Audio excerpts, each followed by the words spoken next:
Hi, everybody. How are you today? This is Raquel with 40 Day Family, and today we are doing, um, sorry, just lost my train of thought.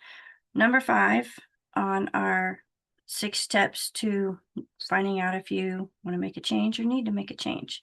So, just want to say it's Valentine's week, so happy Valentine's Day to everyone. Send your love to all your loved ones, and maybe someone who needs some love that you know. So anyway, back to our little daily primer. So far, we've learned to steer the fear, crank the courage, tame the shame, and act on anxiety. And you all are doing great. So today, we're going to focus on maintaining your change. So during the French and Indian War, the then Colonel Washington, this was before he was president, he was the only mounted officer who survived the battle when General I can't say that word very well. Braddock was wounded, and then he died shortly after. So after his death, Washington not only took command of um, in General Braddock's place, but then he also noticed that there was a lack of a chaplain. So he took that role upon himself, um, acting as chaplain and performing funerals and the readings and such for all the fallen soldiers. And he did this while maintaining all of his normal other duties. So even as Washington, uh, sorry, I've been having a little bit of a cold. Even as he saw the need for a chaplain, and among the death, and in the book of Joshua, we also read that any man who took a life was expected to spend a year closely working with the clergy. And so Washington took this on, and we had an introduction to moral injury, and they're finding with later the most recent research that working with the clergy and Christian values and learning things, that there's been healing and even a drop in PTSD symptoms when treating for the moral injury. So that's been very interesting and phenomenal. And I will be updating my lesson on moral injury in the near future to put that out there for you. So then a more modern example is Terri Savelle Foy. She set out to exercise and read for 21 days. And at the end of that 21 days, she kept going. She maintained that change, and it became a lifestyle of habits, changing her life for the better. And she kept it up, and she still does it to this day. And you too can keep it up. You too can do it. You can create that chain of strength and for the change in your family.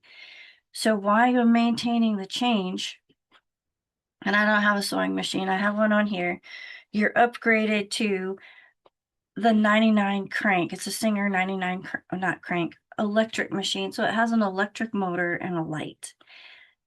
So we've done the chain stitcher, we've done the treadle, we've done the crank, and now we're at an electric machine where either on this particular machine, usually it's a foot pedal, but it can be also a knee pedal. And so with that, I just want to say, you now have a motor and you have electricity. You are God's elect. Like, He made you to keep going. He made you to maintain and grow through the change and overcome anything that can come against you. And, you can always use, I have a Facebook group. You can come into that as a public group, and you can talk about things like this, and you guys can share there with each other and maybe learn from each other. And, those of us who struggle with one thing, we might find something that would work for another family as well. So there's that. And then while you do all of this stuff while you're keeping up with your normal duties, while you're going to your job, while you're, taking care of your kids, cooking dinner, doing the laundry, there's still all those other things that have to be done. So you're maintaining it while you're keeping up with everything else you have to do. So an electric machine is much faster. So just as we maintain our change, we may see that things are moving faster, and that's good. But I want to say, with that said, that that sometimes that getting more done means doing less so that we can do what we do better, if that makes sense. And I'm not one to I don't like all this niching down.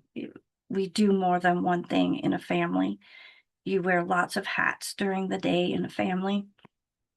So, and I say this, and this is to me also because I tend to be over ambitious.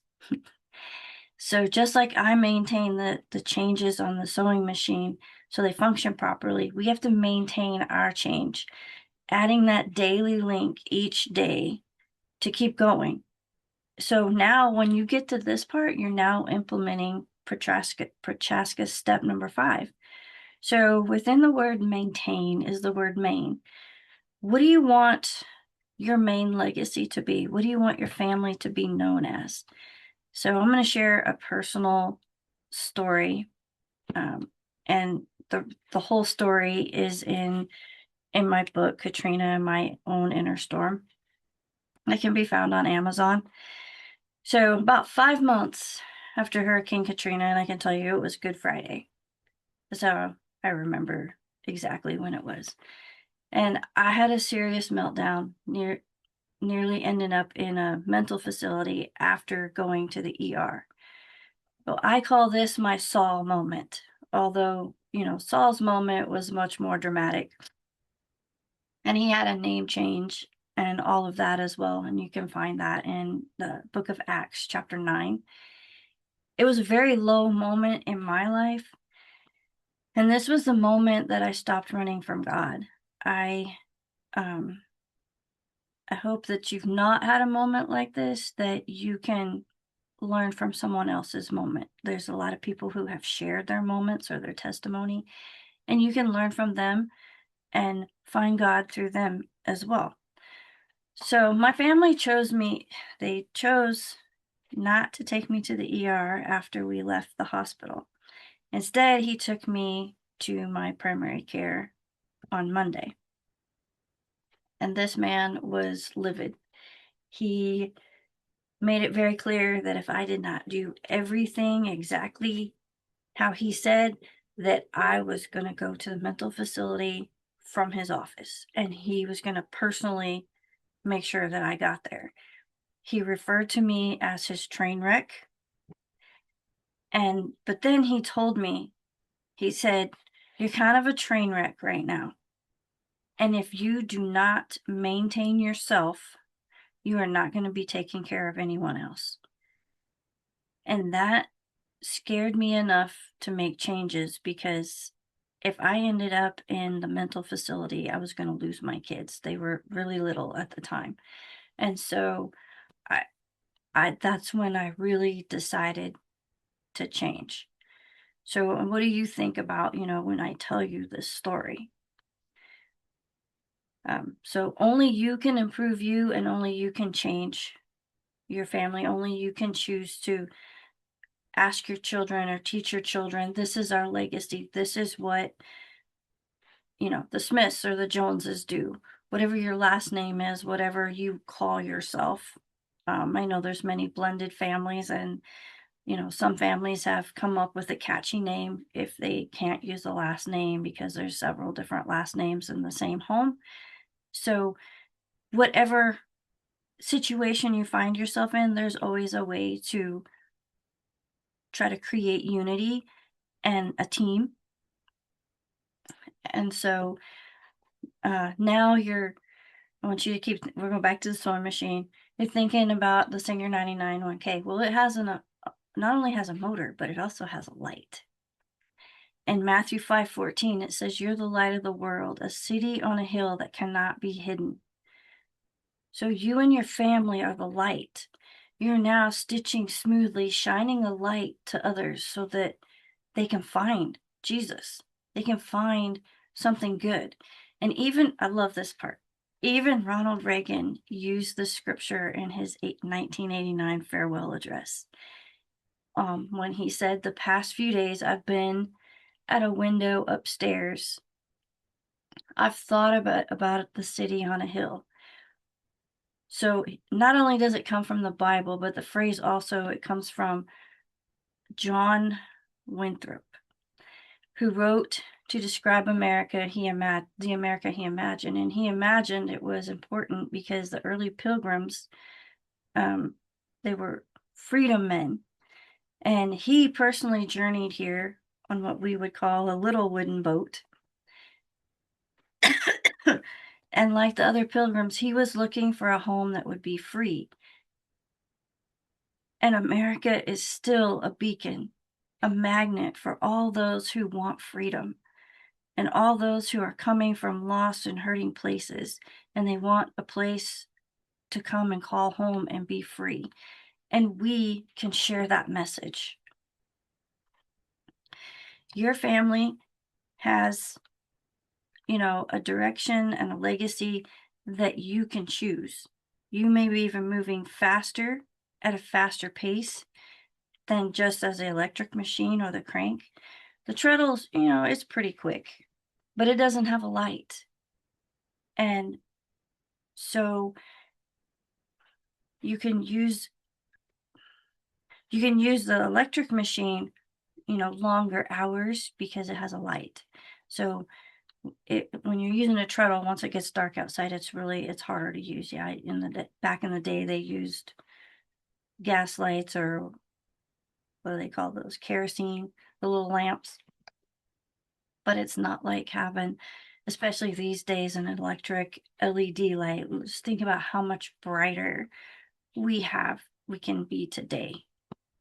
So what is okay, so back to verse 16 that tells us you can shine your light before men in such a way that they see your good works and they can know you by your Father in heaven, and you glorify your Father in heaven. So what is your family legacy? What do you want it to be? The word these days is identity. What is your family identity? And what do you want it to be? What can you do to help lift other families out of a valley of dry bones? Do you want to be a light, or do you want to go back into the darkness? So at this stage, you may be feeling, you may be feeling joyful, but when you're not, I always share at the end some essential oils that I like. Well, the ones I like for joy are any of the citrus oils: lemon, lime, orange, tangerine. So like peppermint and ylang-ylang. And then I just want to say congratulations for coming this far. And I'm trying to keep these short so that you can ponder on them and watch them on your lunch hour or on a break. I just, I know people's time, excuse me, their time is worth a lot to them. So I thank you for watching this. And I just want to leave you with the questions, what do you want your family to be known for? What do you want your identity to be? And just think about those things and think about how we can help others. I had this whole other thing come to me that hopefully I'll be able to get it ready soon. And there's so many ideas that, we can't do all of them, but I will try to give you several of mine that I think are important and small little things that you can ponder and implement in your own family. So with that, I want to say thank you for watching and happy family building. And we have one lesson left in this series. Next week is called Refuse the Relapse. So I look forward to seeing you then, and thank you for watching. Happy family building.